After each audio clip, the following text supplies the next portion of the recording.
Yo, what is good, YouTube? Krishan checking back in with another video. We have a lot to talk about today, so let's go ahead and get into it. And the first update of the day, this was posted up today by Samson Dauda, who is deep into his offseason. And Samson actually met up with Fuad Abiyad, and they did a plethora of things actually, but most notably, he actually got some work done to his left shoulder. I had been noticing that Samson's left shoulder was down in size, and Samson said the pain has stopped. He could train on it a lot better, so hopefully they will fix the symmetry in his shoulders. But in other news, Samson Dauda is just looking incredible, guys. Look at this rear lat spread. And I made a video on Quintin Araya yesterday, one of the most aesthetic guys in men's open. And Samson Dauda is right there. Samson is very reminiscent, of Quintin Araya. They're very similar, but Samson is, of course, farther ahead. But what do you guys think about Samson Dauda, man? This guy is causing a storm in bodybuilding. Now, the next update of the day, this is a light update from Hassan Mustafa, but Hassan will be competing at the Puerto Rico Pro this weekend. And as I'm sure we all probably have Hassan winning this show, Hassan has the potential to be winning shows last year. Going into last year's New York Pro, a lot of people had Hassan winning that show over Nick Walker, actually. But Hassan definitely probably going to bring his best to this show. And I will be doing my breakdown for the Puerto Rico Pro very soon, guys, probably tomorrow. Excited to see Hassan Mustafa. Now, another guy who will be competing at the Puerto Rico Pro is Fabian Robbin. Now, I haven't talked about this guy, but he actually just switched over to Men's Open from Classic Physique. As I'm sure some of you guys may know, he kind of had a little back and forth with Logan Franklin a couple of times. But I'm very excited to see this guy hop on the stage. And from his updates and how he looks on Instagram, he could be up there fighting for a win potentially. But we never know, guys. And coming from Classic, this guy's pretty big, so I guess he probably got too big in the offseason and realized it was going to be hard to come back down to that weight cap. But excited to see this guy in Men's Open, very aesthetic physique. And hopefully his Instagram matches how he will look on stage. Now, two other guys that we also have doing the Puerto Rico Pro: on the left, Theologia, who just placed second at the Cali Pro, which I predicted. And on the right, we have Theologia Mutzi, who placed third at the Cali Pro. Now, Theo did Indy, New York, and Cali, and Mutzi has done New York and Cali. So I'm very excited that these guys are competing. These guys are from the other side of the world. I believe they're from Italy, and they're making some noise over here. Andrea Presti as well. I wish Presti would have stayed in some of these shows. I really like his physique, but I guess he realized he needs to put on a little bit more size. But huge props to these guys for constantly competing and keeping bodybuilding going, while a lot of the top names are waiting for the shows later in the year. Now, the next update of the day, this was posted up by Hadi Trooping on his story.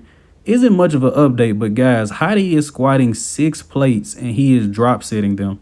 If any of you guys train, you know how difficult this is. And this is just mind blowing. Just after hitting the reps with the 6 plates is enough to just completely stop. But Hadi is drop setting this. He's going to go all the way down to no weights. But very excited to see Hadi Trooping at this year's Mr. Olympia. I just made a recent video about should he have won last year's Mr. Olympia. If you guys haven't seen that, go check it out. But Hadi is always a guy that can win the show, and this may be Hadi's year. Who knows? Now, the next update of the day, this was posted up by Charles Griffin. And when I post videos of Charles Griffin, I notice a lot of you guys in the comment section kind of talk negatively about Charles. You guys don't like the vacuum. You guys think Charles is overrated, but I think Charles is going to be standing next to Ian Valier and Justin Rodriguez in December. You heard it here first. Now, the next update of the day, this is posted up by Lunsford. And if you guys don't watch Honey Rambaugh's The Truth podcast, you should definitely check it out. But Honey has been saying recently that Derek has just put on so much size, it's going to be hard for him to stay in the 212 division, so they have to make a decision soon. Now, I'm thinking that they will probably do 212 this year just for the simple fact that Derek will have to qualify for a show. And I'm not sure if Honey would like to try to peak Derek twice. I don't think he would have a problem winning the show, but I mean, you do have to think we're getting later into the season. So we're going to see more of the top guys, Ian Valier, Akeem Williams, they're about to start competing. But I think that this may be Derek's last year in the 212. I have no inside information. This is all speculation, of course. Just because we're so deep into the season, having to do a show to qualify would probably just mess up his prep. But Derek is definitely good enough to win a show and still going to the Mr. Olympia. It's just a matter if Honey wants to take a chance of peaking him twice. And in the next update of the day, this was posted up today by Quintin Araya. And for some reason, if you guys haven't seen the video I made on him yesterday, you guys should definitely go check it out. But once again, Quint will be doing Tampa and Texas. His head is on straight. He has a full head of steam going into these shows. And he's trying to qualify for this year's Mr. Olympia. Now, granted, Quint will still need a little bit of time off to grow that back a little bit. But I'm excited to see him hop on the stage. I'm a guy that loves the mass with class physiques. Now, with the next update of the day, apparently this is news. Phil Heath met with Dan Solomon, and Dan said that Phil Heath has some big thing in the works.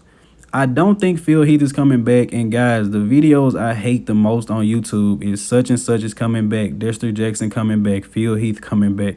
You guys will never hear that over here at Go Fitness. These guys have earned their stripes. Let them retire, guys. Phil Heath is probably not coming back. Sorry for the little rant. And also, Blessing Awodibu met with Jake Wood, and he is at the Wings of Strength's headquarters, I believe. Now, if you guys don't know, Wings of Strength actually runs a pretty good podcast. They mostly interview female bodybuilders and competitors. So it's a possibility they may have done an interview with Blessing Awodibu. You guys can look out for that. Not 100% sure, but go over to Wings of Strength anyway and give the females some credit, guys. There's some great interviews over there, and they actually do some male bodybuilders as well. But great to see Blessing with Jake Wood. Now, the next update of the day, this was posted up recently by Brett Wilkin. Now, let me know in the comment section below, how do you guys feel about Brett Wilkin? And I honestly believe all of the hype of Brett Wilkin and James Hollingshead last year, that was from Nick Walker. A lot of people were saying Nick Walker come in, win the New York Pro, came in, win the Arnold Classic. And Ian Valier was another guy that was doing very well.